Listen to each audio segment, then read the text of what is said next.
민수기 9장 1절에서 14절입니다. 구약성경 210면입니다.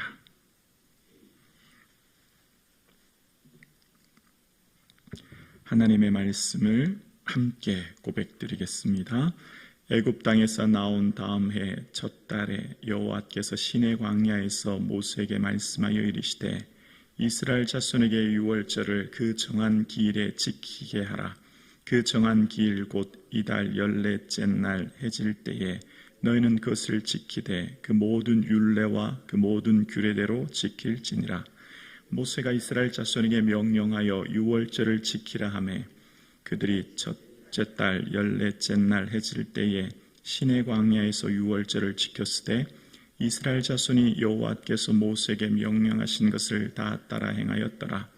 그때 사람의 시체로 말미암아 부정하게 되어서 유월절을 지킬 수 없는 사람들이 있었는데 그들이 그날에 모세와 아론 앞에 이르러 그에게 이르되 우리가 사람의 시체로 말미암아 부정하게 되었거니와 우리를 금지하여 이스라엘 자손과 함께 정한 기일에 여호와께 헌물을 드리지 못하게 하심은 어찌임이니까.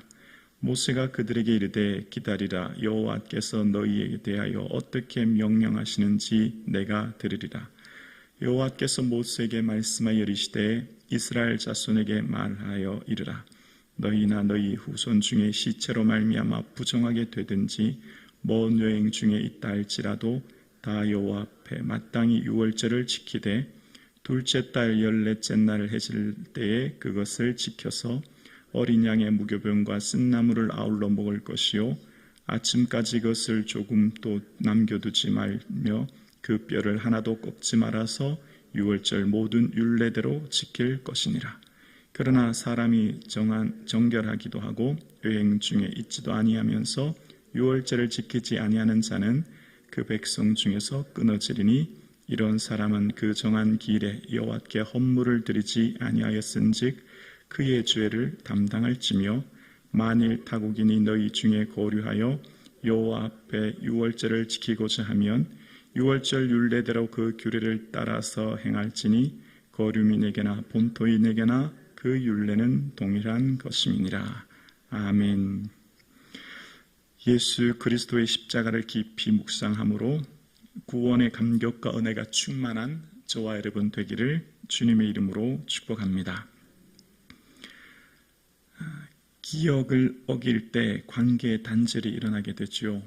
개인과 개인의 약속을 넘어 국가 간의 협정을 어기게 되면 관계의 단절이 발생하듯이 하나님의 은혜를 기억하는 것은 단순한 그 일의 사건을 상실하는 것을 넘어 하나님과의 관계의 단절을 이루게 되는 것을 오늘 본문을 통해 깨닫게 됩니다. 그러니까 오늘 본문의 기억은 단순한 회상을 넘어 믿음과 삶을 통합하여 오늘 현재의 삶을 순종의 삶을 살 수 있도록 만드는 것.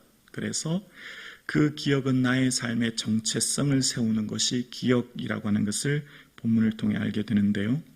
오늘 본문을 시작하는 1절을 이렇게 시작합니다. 애굽 땅에서로 시작합니다. 애굽 땅. 애굽 땅은 어디였습니까? 불과 1년 전 이스라엘은 애굽에서 노예였고 그들의 노예의 삶은 애굽의 모든 시간을 네하흐라고 해서 고대 이집트의 시간과는 순환론적 시간이었습니다. 태양을 중심으로 일출과 일몰, 나일간의 봄나물 인한 계절의 변화에 따라 끊임없는 순환, 반복의 시간이었는데 그곳에서 이스라엘 백성들의 모든 노예의 삶은 반복의 삶이었습니다. 아침 해가 뜨면서 질 때까지 그들은 끊임없는 반복된 노예의 삶을 살았던 그들의 삶에 애굽에서 나오게 하실 때에 유월절을 통해서 그들은 하나님의 시민으로서 하나님의 백성으로서 그들에게 자유를 주시고 그 자유를 주신 하나님께서는 그들의 모든 삶의 시작, 생명의 시작, 공동체의 출발을 바로 시간의 시작으로 말씀하셔서 애굽에서 나오는 그날 유월절을 지킴으로 달의 첫 시작을 하게 말씀하셨죠. 그래서 그들의 인생의 시작은 애굽에서의 삶을 벗어나는 그 유월절의 시작이 그들의 인생의 첫 출발이요 민족의 출발이 된 것입니다. 그래서 그들 가운데에서 이제 다시 1절을 보면 애굽 땅에서 나온 다음 해 첫째 달 여호와께서 시내 광야에서 모세에게 말씀하여 이르시되라고 이야기합니다. 다음 해라는 것이죠. 1년이 지났다는 거예요. 애굽에서 유월절을 행한 다음 1년이 지난 지금은 어디죠? 지금은 애굽 땅이 아닙니다. 시내 광야입니다. 하나님의 백성으로서 자유를 얻게 되었고 그들은 이제 시내 광야에서 하나님께서 다시금 유월절을 지키라는 거예요. 정한 대로 그달 14째 율례와 규례를 정확하게 그 기일에 지키라 말씀하십니다. 오늘 본문을 생각해 볼까요? 1년이 지났어요. 그러면 어떤 생각이 들까요? 시간이 지나서 기억하지 않으면 모든 것은 당연한 것이 되고 그 기억을 상실하게 되면 모든 것은 내 삶에 주어진 것들이 나의 힘으로 된 것으로 착각할 우려가 많죠.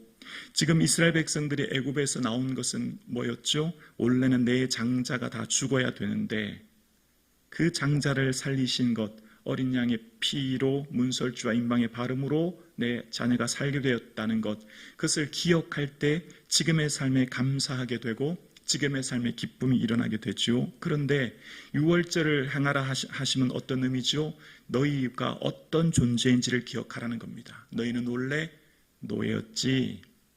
너희 원래 종살이 했던 자였지. 너희 원래 맏아들 죽어야 했지. 너희 맏아들의 죽음은 곧 너희의 죽음이 온 가족의 절망인데 그것에 너희 건져냈지. 뭐요? 기억해. 잊어버리면 안 돼. 꼭 기억해야 된다. 이 유월절은 모든 절기에, 그러니까 이스라엘 백성들의 모든 절기는 이 유월절을 기점으로 흘러갑니다. 유월절과 무교절은 애굽에서 나올 때 행했던 절기였고요. 그 외에 칠칠초실 나팔절 같은 것은 다 광야에서 있었던 일을 기억하게 함으로써 모든 절기의 중심이 유월절이었고 유월절은 이스라엘 공동체 전쟁의 전체 삶의 중심이 되는 겁니다. 그래서 이스라엘 백성들 가운데 하나님께서는 끊임없이 기억의 공동체를 만드는 거예요. 기억의 공동체. 그 기억을 통해서 하나님의 백성으로서의 정체성을 잃지 않도록 이 유월절을 주신 거예요. 그런데 오늘 본문에 이제 애굽에서 나온 후 1년 되었는데 부지중의 시체를 만져서 유월절에 참여하지 못하고 헌물을 드리지 못하는 사람들이 발생합니다. 워낙 인구가 많았고 어쩌면 가까운 가족 중으로 인해서 그런 일이 발생했을 거라 생각합니다.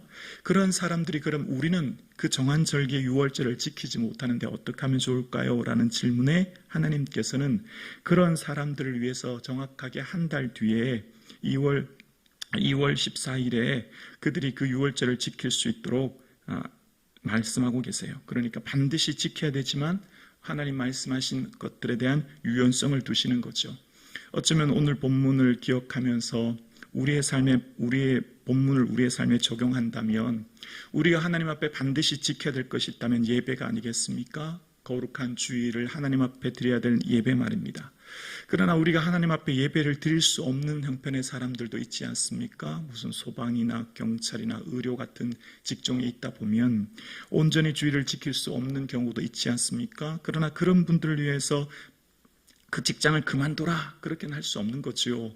그 삶을 통해서도 그러나 그럼에도 불구하고 어떻게든 온라인 예배든 새벽 예배든 주일 저녁 예배든 어쨌든 다른 방법으로서 예배를 지킴으로써 그들의 정체성을 지키게 되는 거죠. 자, 그런데 하나님께서 말씀하신 오늘 본문의 의도가 나오는데요. 얘들아, 그런데 꼭 기억해라고 하면서 굉장히 엄격하고 단호하게 어쩌면 무서우리만큼 끔찍한 얘기를 하고 계시는데 그게 바로 13절이에요. 13절에 보면 그러나 사람이 정결하기도 하고 여행 중에 있지도 아니하면서 유월절을 지키지 아니하는 자는 그 백성 중에서 끊어지리니 이런 사람은 그 정한 기일에 여호와께 헌물을 드리지 아니하였은즉 그의 죄를 담당할지며 라고 이야기합니다. 그러니까 하나님 지금 뭐라죠? 내가 말한 것을 악용하면 절대 안 돼. 내가 한 말의 선한 의도를 기억하고 절대 악용하지 마라. 뭔 말이죠? 부지중의 시체를 만져서 6월절 기한을 1월 14일 지키지 못하면 2월 14일 지킬 수 있어. 그런데 얘들아, 몸이 정결하고 여행 중에 있지도 않고 부지 중에 시체를 만지지도 않았는데도 불구하고 어떻게 해요? 그 정한 기일에 헌물을 드리지 않으면, 헌물은 뭐냐면 양입니다. 유월절 양은 하나님께 드려지는 거거든요. 이 본문을 자세히 보면 뭐죠? 양 드리는 게 아까워서 정한 절기에 유월절 지키지 않니? 그러면 백성 중에서 끊어지게 돼 라고 이야기합니다. 끊어진다라고 하는 카라트는 때이른 죽음으로 말미암은 가게의 단절을 말하는 겁니다. 굉장히 무서운 말씀 아닙니까? 카라트라고 하는 것, 우리는 그냥 단순히 어머 끊어지네 라고 생각하지만 그것은 바로 이 후손의 단절이요 가정묘회에도 함께하지 못하는 엄청난 수치가 되는 것이고 굉장히 큰 죄라는 것을 얘기하면서 그 죄를 담당할지라 라고 이야기합니다. 이것이 죄가 된다는 거예요. 이게 그렇게 중요한가? 여러분 어떻습니까? 우리 생각에 하나님 그 행하셨던 일들을 기억하지 않는 것, 그 기억하지 않고 행하지 않는 게 이렇게 중요한가라고 하면서 우리가 다시 한번 이 본문을 생각하게 돼요. 그런데 하나님은 뭐라고 말씀하시냐면 내가 말한 선한 의도를 악용할 경우에, 그러니까 내가 있는 헌물을 드리지 않으려고 유월절을 지키지 않으면 너희가 큰 벌을 받게 될 거야 라고 하는 말씀이죠.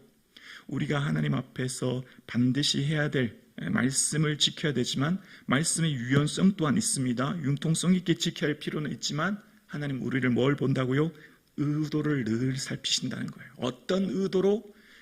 주일 여행 골프 다니면서 늘 온라인 예배 드리는 것, 처음에 소두에 말씀드렸듯이 그건 전혀 상황이 다른 것이죠.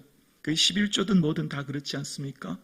우리가 어쩔 수 없는 상황으로 인해서 처해진 것이라면 하나님도 그 형편과 처지를 아시겠지만 그러나 그렇지 않음에도 불구하고 교묘하게 악한 의도로 행하시는 것 주님이 다 아신다 말씀하시는 거예요. 그러면서 이 유월절은 14절에 보면 누구든지, 그러니까 그 유대인 외에 그곳에 거하는 고류민 나그네들 외에 어떤 사람들도 함께 할 수 있도록 말씀하십니다. 유월절은 하나님께서 친히 명령하신 절기예요. 하나님께서 이토록 강조하신 이유는 뭐죠? 너희는 어떤 존재인지를 잊지 마라.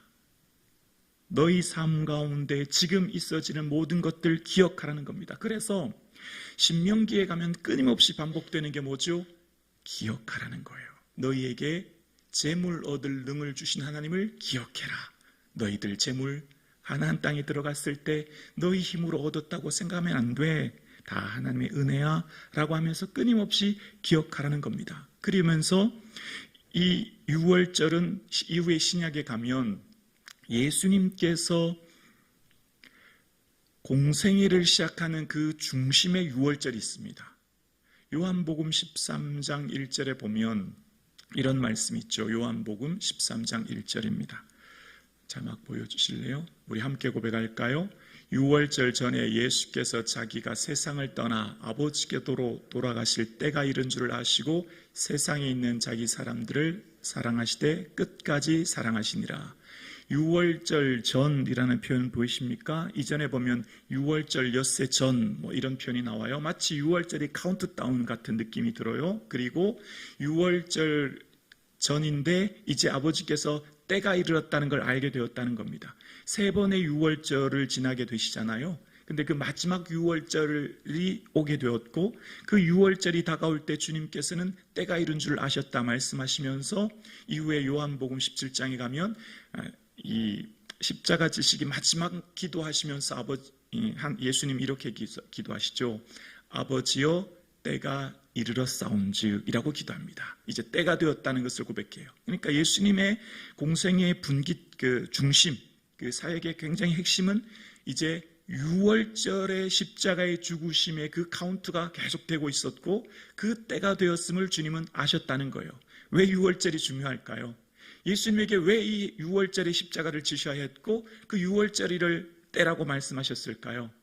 바로 유월절에 어린 양이 죽었듯이 예수 그리스도께서 온 인류의 어린 양으로 죽으시기 위해 이 땅에 오셨고 그 예수 그리스도의 죽음으로 인하여 너희들은 원래 누구였니? 얘들아, 너희들의 인생은 원래 본질상 진노의 자녀다. 죄인이야. 흑암의 권세에서 영원한 고통 당해야 될 자가 누구라고요? 나라는 거예요. 나의 삶은 원래 주님 앞에 진노를 받을 수밖에 없는 자였음을 잊어버리면 안 돼. 그런 너희를 흑암의 권세에서 건져내셔 사랑의 나라로 옮기신 것, 그 죄에서 속량함 받은 것, 예수 그리스도의 어린 피로 구속함을 받은 것이야. 그것을 설명하기 위한 것이었고, 그래서 예수님의 생애 동안 끊임없이 하시면서 얘들아, 내가 하는 말 기록해라, 잘 메모해라, 그런 말씀 등장하지 않죠. 예수님께서는 제자들에게 예수님께서 그 행하신 일들을 기록하라고 하는 말씀이 단 한 번도 기록되지 않습니다. 왜일까요? 예수님께서 이후에 부활하신 이후에 보혜사 성령님께서 오실 거거든요. 그 보혜사 성령님이 오시면 어떻게 되죠? 내가 너희에게 말한 모든 것을 생각나게 하시거든요. 그 생각이 곧 기억이거든요. 성령님이 임재하시면 기억하게 돼요. 기억하게 되면 어떻게 될까요? 하나님의 백성으로서의 정체성을 지키게 되죠. 그리고 내가 어떤 자인지를 알기 때문에 그 말씀이 기억나게 되므로 증인의 삶을 살게 되는 거예요. 그 모든 분기점에는 유월절이 있는 겁니다. 어린 양의 피로 대속함을 받은 것, 예수 어린 양의 피로 구속함을 받은 것. 2025년 4월 사순절기를 보내는 저와 여러분의 삶에 주님은 끊임없이 말씀하십니다. 내가 행한 일을 잊지 말고 기억하라고요. 그래서 주님께서는 세례를 통하여 우리가 죄에 대해 죽고 이제 죄의 의인으로서 새롭게 거듭났듯이 예수님이 행하신 그 성만찬을 통하여서 이것을 기념하여 나를 기억하라 말씀하신 주님은 그 성례전을 통하여서 우리가 하나님의 거룩한 정체성을 지키며 이 땅을 살도록 기억하라고 끊임없이 말씀하시는 거예요. 그래서 예수님의 그 기억을 통해서 오늘 우리의 삶이 그래, 내가 누구인지를 잊어버리면 안 되지. 내가 갈 곳 저 천국을 잊어버리면 안 되지. 오늘 나의 삶을 어떻게 살아야 될지 끊임없이 주님은 우리의 기억을 통해 현재의 삶을 성결과 순종의 삶을 요구하십니다. 이것 있으면 다 해결되는 거예요. 가나안 땅 들어가는 것도 여호수아를 통해서도 성결과 순종이었고 하나님께서 이스라엘 백성들에게 끊임없이 요구하는 것은 바로 성결과 순종이었죠. 그것은 기억으로부터 시작됩니다. 그것만 하면 여리고가 무너지고 요단강을 건너게 되고 하나님께서 모든 것을 책임져 주는 거예요. 오늘 우리에게도 주님 마찬가지입니다. 하나님께서 택하신 정결의 삶, 성화와 함께 순종만 한다면 그 외의 것은 주님이 책임져 주시고 함께 해주시고 인도해 주실 줄 우리는 확실히 믿습니다. 하나님이 내 아버지시거든요. 그 아버지를 기억하고 그 은혜를 기억하고 오늘 나의 삶을 살아내는 저와 여러분 되실 수 있기를 주님의 이름으로 축원합니다.